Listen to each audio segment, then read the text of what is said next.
For goodness sakes, Dobie, either get to the point or stand up. The last 3 people who walked by started whistling the wedding march and throwing rice. Smart, Alex. Do you mind? Do you mind?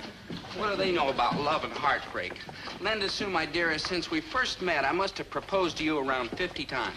Actually, 61 times. I have an excellent memory for anything involving numbers. For instance, stocks, bonds, compound interest. All right, 61 proposals and 61 turned downs. But I'm warning you, Linda Sue, pay close attention to proposal number 62, because it's definitely and positively the last. Promises, promises. Now, how can you be so heartless? You know you love me. The only thing that's keeping us apart is your caviar appetite and my peanut butter wallet.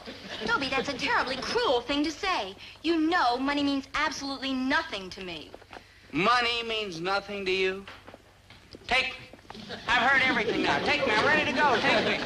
It's true. I don't give a hoot for loot. Well, for myself, that is. But what about my family? No, yeah, the wolf pack, all those hungry relatives. Unemployable, every last one of them. And your father? Is at the dangerous age. Too old for county relief and too young for Social Security. What have I told 61 times, I Kindly don't interrupt. I'm making a point. Yeah. And that point is, my family has but one chance. I have to marry money, and big money, so I can take care of them. And my prospects for big money are, shall we say, limited? Shall we say pathetic? We shall say pathetic, yes. So proposal number 62 gets the same answer as all the rest, namely, no. Not quite. Proposal number 62 gets a slightly different answer. Namely, yes. Yes? Take me! I'm ready to go. Take me. I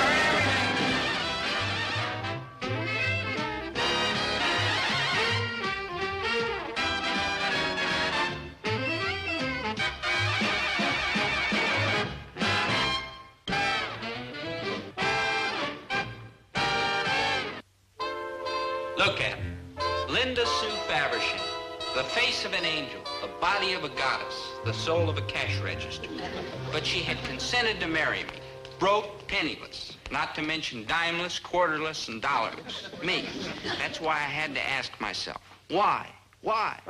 Because I've got rocks in my head, that's why. Oh, no, Linda Sue, I intended. Dobie, I detest back talk. If I say I've got rocks in my head, I've got rocks in my head. You've got rocks in your head. Don't agree so fast. Give me my betrothed. Rocks, loose connections, marbles. Something's got to be wrong with my head, or I wouldn't want to marry a loser like you for a nutty reason like love. Aha, then you are in love with me. Linda Hands Sue, off, Buster. Hey. Don't start acting like you own me just because I'm stuck on your wishy-washy face and personality and can't kick it. Careful, you'll turn my head with flattery. But now I don't have to kick it because I've finally found someone else to take care of my family. No. I'm referring to... Didn't I warn you about talking back? Oh, yes, now, I'm yes, referring to my... Who? Will you stop stuttering? It makes me nervous. Oh, yes. I am referring to my little sister, Amanda Jean. Amanda Jean, but she's just a knock-kneed little kid with pigtails. Correction, was a knock-kneed little kid with pigtails. For years, I've had that child warming up in the bullpen, and at last she's ready to take my place and pitch. Oh, that's impossible, Linda Sue. You're one of a kind. No one can take your place. Sounds fantastic, I'll admit. But, observe. You rang? You answer to the sound of a cash register? From infancy. Linda Sue, forgive me for doubting you. She's another you, and then some. Of course. When she was 5 years old, I taught her to read the Wall Street Journal. I loved it, especially the parts where they foreclosed the mortgages and threw everybody out in the street. It was thrilling. That's the word, thrilling. Amanda Jean, you remember DOBIEGILLIS? Oh, yes. The Goonie type, writes poetry, picks flowers. It'll be a miracle if he ever earns over $3,500 a year. A deadbeat and a waste of time. Drop him. See what I mean, Dobie? Until now, I was the sole hope of my family. This face, this hair, these teeth, this body. Why was I blessed with them? To equip me for one thing, to marry money so I could take care of my dismal relatives. And now there's another face, another set of teeth, another stunning body to carry on the battle. And Linda Sue can retire to marry her schnook, namely you. Well, I'll admit she's a hot prospect, but those rich millionaires are hard to catch. Ha! With the way I've trained her, any man is a piece of cake. Show him, baby. Right, Coach. Watch this, kiddo. The casual approach. Take a look at that handkerchief. It appears to be a simple little piece of cloth, doesn't it? But in the hands of an expert like Amanda Jean Faversham, it became an instrument for total destruction. Observe. See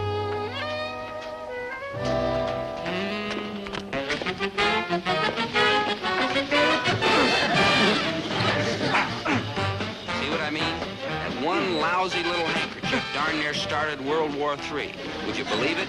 Before this happened, those fellas were all friends. In fact, 2 of them are brothers, and the other is their cousin. And now they're trying to kill each other. It's disgusting. It's terrible. It's shameful. And if I was 5 years younger, I'd be right in there with them. Now, observe how Amanda Jean takes advantage of their weakness. Thank you. Do any of you sweet boys happen to be carrying a $50 bill? Well, then stop pestering me, you pikers, and flake off. Well, what do you think? Linda Sue, compared to her, you're Rebecca of Sunnybrook Farm. Little sister, I throw the flaming torch to you. Carry on the grasping tradition of the Faversham women so I can marry my true love. Unpromising wreck though he is. Have no fear, big sister. I shall care for our family if it takes every penny in my future husband's bank account. Bravo. Bravo. But watch out, Amanda Jean.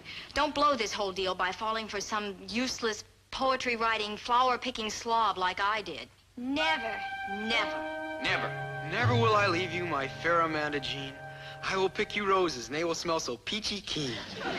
Written from the heart by Duncan Gillis, age 16. Dunky, every day and also night you're getting to be more like your cousin Dobe. No offense. Why should that be an offense? Cousin Dobie's a great American. Oh, no, kid, you got a lot to learn. A great American is like General MacArthur or Admiral Dewey or Captain Kangaroo. Me? Great Americans don't hack around chasing chicks and reciting poetry like, you know, Happy Stringworth Woolfellow. Manny, that's Henry Wadsworth Longfellow. I wish Dobie was here right now. He'd tell me what to do about winning the love of my life, namely Amanda Jean. You met some chick and you ain't got to first base with her, huh? I haven't even got to turn it back. Yep, you're exactly like your cousin Dobe. I never even talked to her. I just admired her from afar. When I see her, my hands get hot and I shake all over. My heart beats like a bongo drum. Me too. You felt that way about a girl? No, about a bongo drum. Maybe I just gotta get her or my life will be over. Hey, what are you staring at like he was a sick water buffalo? And oh, what a dumb-headed question. Where is she?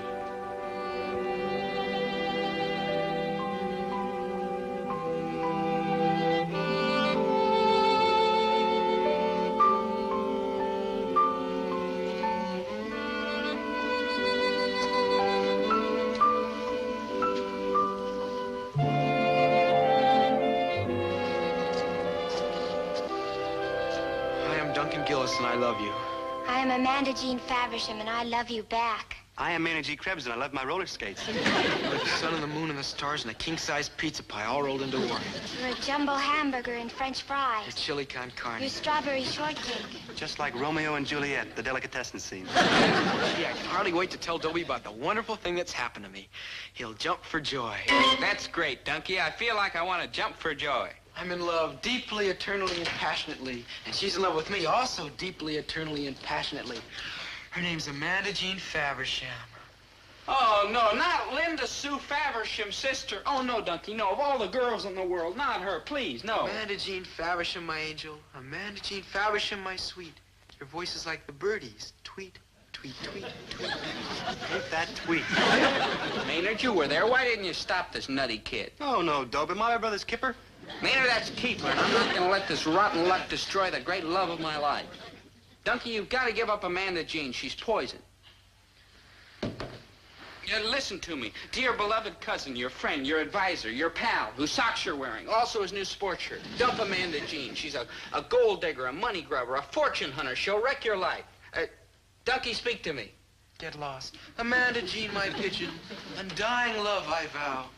I will be your faithful puppy dog. Bow, bow, wow, bow, wow. Maynard's fate's against me. What did I do to deserve such a miserable break? Ooh, I'm glad you asked. Remember that time I asked to borrow your roller skates? Never mind. Boy, I can just imagine what Linda Sue's gonna say when she hears about this. Drop dead, and that's just for openers. Linda Sue, my betrothed, you don't understand. Oh, I understand good, mister. You expect a couple of knockout women like my sister and me to tie up with a couple of no-account washouts like your cousin and you. Hey, Linda Sue. Yeah, Dope, she understands real good. Maynard, butt out. If my sister Amanda Jean is going to let our family go gurgling down the drain, then I've got to put myself back in the game. You mean? You bet I mean. I'm dumping you in your empty pockets and finding myself a rich millionaire with money. But Linda Sue, you love me. Love doesn't butter any parsnip parsnips, Buster. I'm heading for high-income territory. Yeah, Linda Sue, wait. You're very persuasive. You could talk your sister out of this mad love affair. I've tried everything. Logic, begging, pleading. A hammerlock? That, too. Also karate and judo, and nothing works. She's a harder hardhead than I am. So, it's goodbye, Dobie, my almost one. Linda Sue, wait. There's another way. I'll become a ruthless tycoon and make money for your family. I could be mean and rotten. Who says I have to stay sweet and lovable? Look. Please, Dobie, I've seen a meaner-looking face on an irritated goldfish. All right, so maybe it's too late for me, but what about Dunky? He's a lot younger. With the right training, he could develop into a top-notch rat. Say, that's possible. He's clay ready to be molded. Right, and you never find a moldier kid. Oh, but his heredity is against him. This meanness runs in families like baldness, and the Gillis family just doesn't have that evil, rotten streak. I'll strangle that no good fortunato. Opening a grocery store right around the corner from Herbert T. Gillis. I'll competition him into starvation and bankruptcy. Him and his whole family, the no good low down. Dobie, about your family's lack of a mean Yes, streak. Linda Well, Sue. in light of the new evidence, He'd I'd like to... withdraw the statement. Yeah. Now you're talking. Dunky takes after my father. Pound for pound, he's the most hateful character in town. True, Maynard? True, Doe, but that's an awful way to talk about your father. Maynard, I'm talking about Dunky. Dunky, sweet, lovable, kind. Maynard, quiet. He's a potential skunk, and I think I hear your mother calling him. This does change things. If only I could be certain that his evil streak was wide and rotten. Oh, the widest, the rottenest. There isn't a considerate, sensitive bone in his body. Oh, how lovely it was picking flowers in the field for you, oh fair sister, my fair loved one. For you, mangy child, nature, and for you. I don't want any flowers and pipe down, point killer. He doesn't look mean and rotten to me. Oh, he's just putting on an act. Just wait till you see the real Duncan. Rotten, clean through. Well, he does have sort of a fishy look around the eyes. Yeah, look Might at his be worth a eyes. try. Fishy. Duncan, I like you. You're a nice, clean-cut kid. I wash twice a day and 3 times when I got a date with Amanda Jean. Man, that's really love. You'll make a good brother-in-law if Amanda Jean ever decides to marry you. What do you mean if? Sure she'll marry me. She's ape for me. Now, because she's young and doesn't know any better. But what happens in a couple of months when she starts wanting the things you can't give her? She'll dump you. It happens sometime. To Doe all the time.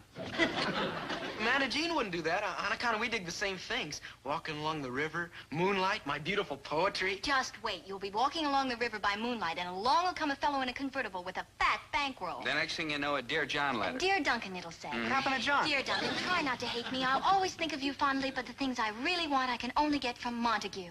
Who's Montague? The fellow in the And after convertible. Montague John? will come Pierre, a rich European with a yacht. What happened to John? They can afford to buy Amanda Jean jewels and expensive gifts and show her good times. And what can you offer? Nothing. You're right. You're right. I won't let her go. What can I do to stop Montague and Pierre? What happened to John? Stop them by becoming richer than they are. You can do it, Duncan. Just learn to be tough, ruthless, aggressive. But I'm not that kind of fella. I'm sweet and lovable. You wouldn't want me to change, would you, Cousin Dobie? No. But if that's the only way to keep the love of your life, I mean, I won't stand in your way. Thanks, Cousin Dobie. I'll do it. How do I start? First, get a job and prove yourself.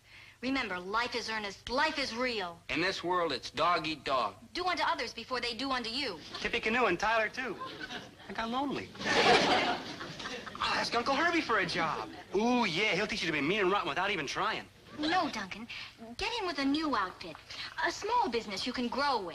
Good thinking, but who'd hire me? Fortunato's grocery store around the corner. He'd love to have you. Me? Right. And just look at what you have to offer. You want to work for Fortunata, eh? What do you got to offer? In the first place, I'm young. Big deal. I got 9 bambinos. That's enough young for me. What else? Well, in the second place, I got ambition and drive. Can't drive. If I want to drive, I'm going to buy myself a motorcycle. What else? And in the third place, I got a copy of the Gillis grocery customer list. In the fourth place, you're hired. Mr. Fortunato. Oh, call me Papa. Boy, won't Linda Sue be proud of me now? Duncan, I'm ashamed of you. Shame, but why? It was the only job I could get. Some job, delivery boy. You could be replaced by a dim-witted ape. I'm a failure. I'm sorry. Sorry, doesn't buy a trip to the moon on gossamer wings, Waldo. Little sister, we ought to pack him in. He's a loser. But he's a flop, a dud, a clinker. Please, big sister, no. Please, big sister, Give the no. poor kid another Give the poor chance. kid He can't another help it if chance. he's weak-headed. He get it. Hey, wait a minute. Quiet, clinker, and stand at attention. Yes, I'm about to make an announcement. Listen carefully. Her advice is invaluable. Yes. Now hear this. Duncan, you're young, and you may need more time to develop your talent for scheming and conniving. So I've decided to give you another shot at becoming the big bow wow in this dog-eat-dog world. Oh, thank you, big sister. You're so magnificently evil. Of course, I always say if you're going to be evil, be evil. Don't just hack around being nasty. Now, Junior, you're going to need help. And help from the most unscrupulous money grubber in this town. Meaning you. Meaning me. I will personally coach you every step of the way. And in no time at all, Duncan, with my help, you'll go straight to the bottom. Just follow these instructions. You give him that? Right. My bag of sneaky tricks collected over a lifetime of sneaky living. Each item is specially designed to kick someone right smack in the bank account. Oh, thank you, Linda Sue. We'll never forget this. Never mind the thank yous, boy. Just get with it. I can see it all now, little sister. You and Duncan will be living in your own ivy-covered cottage. Linda Sue rose magnificently to the challenge of turning lovable Dunky into ruthless Dunky. The stakes were high and she knew it. So she reached into her bag of sneaky tricks and came up with some gems. Here's the first one she gave Dunky. To succeed in business, remember that the early bird catches the worm, and you'll always get the jump on your competitor. Here's Linda Sue's rule number 2 for how to make it big in the business world. Be aggressive, eager, and energetic, because the difference between success and failure is that extra pound of effort. Here's Linda Sue's rule number 3 for surefire success in business. Search out your competitors' weaknesses and turn them to your own advantage.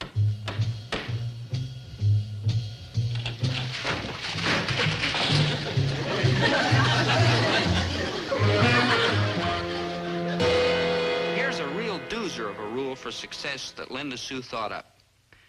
Too much competition destroys free enterprise, so always be on the alert for a plan to eliminate your competitors and help save our way of life.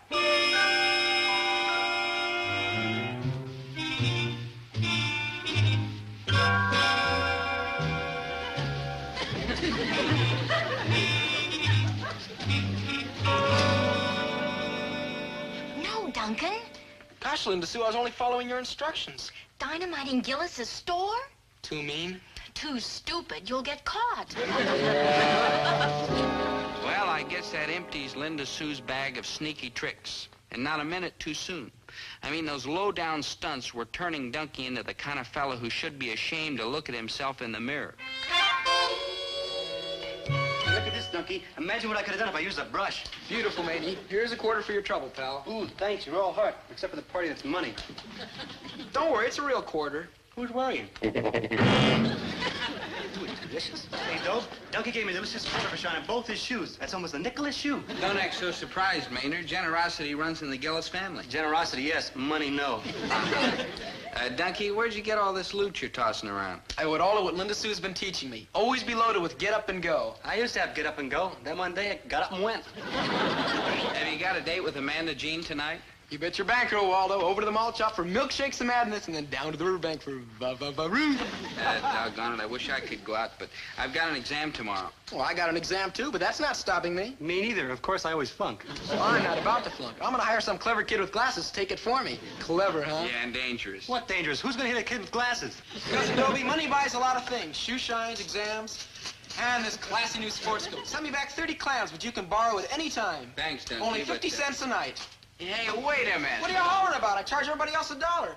But you're my dear cousin and blood's thicker than money. Not mine. But I've been lending you my stuff for free.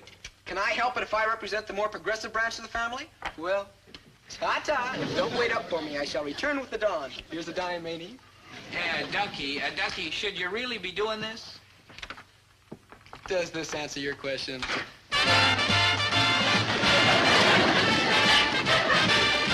You know, Maynard, Dunky's a cute kid. Yeah, if he gets any cuter, he'll be wearing a striped suit and banging on the bars with a tin cup. Yeah, that's ridiculous. No, that's Alcatraz.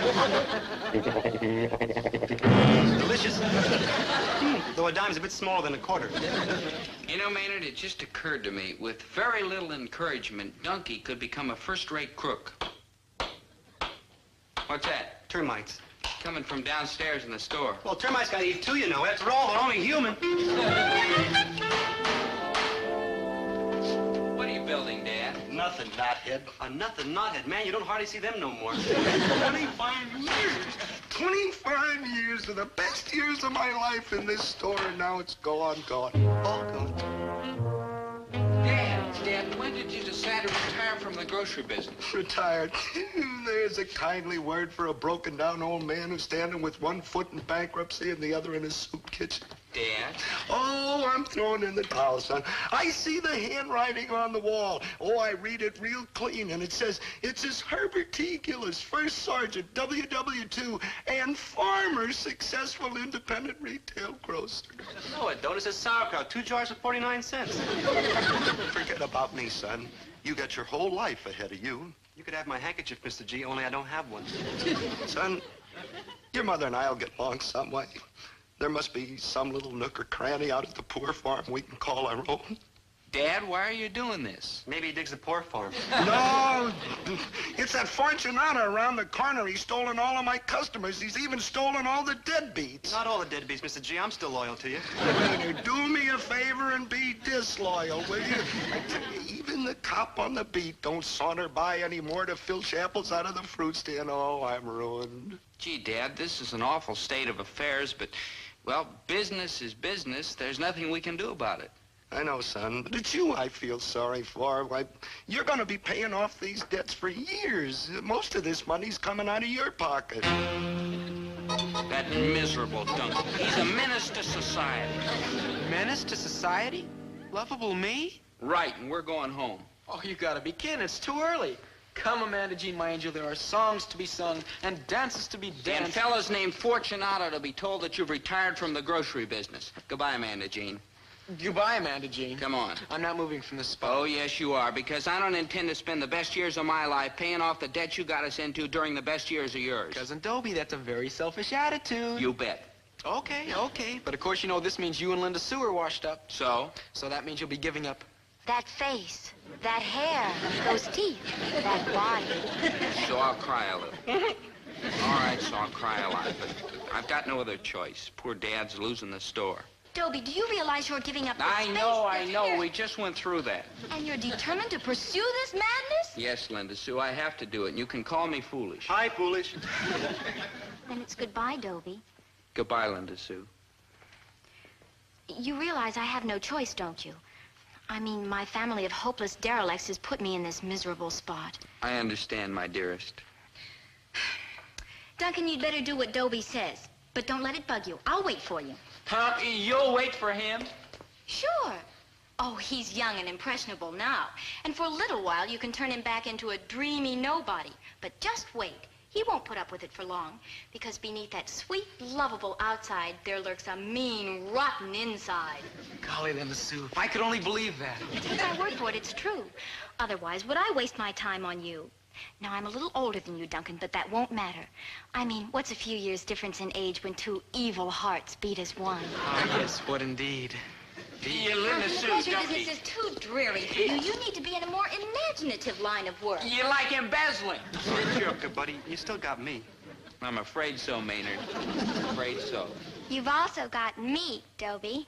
You? Her? Me. Her? Her and uh-oh. Dobie, you're a great, noble human being, and I love you for your fine, decent ideals, even though you're an older man. Yeah, Amanda Jean, there is a slight difference in our ages. I'm old enough to be your older brother. I love you, Dobie Gillis. You're a giant pizza burger. You're a double banana split with This kind of almonds and romance whipped can cream only give and me cherries indigestion.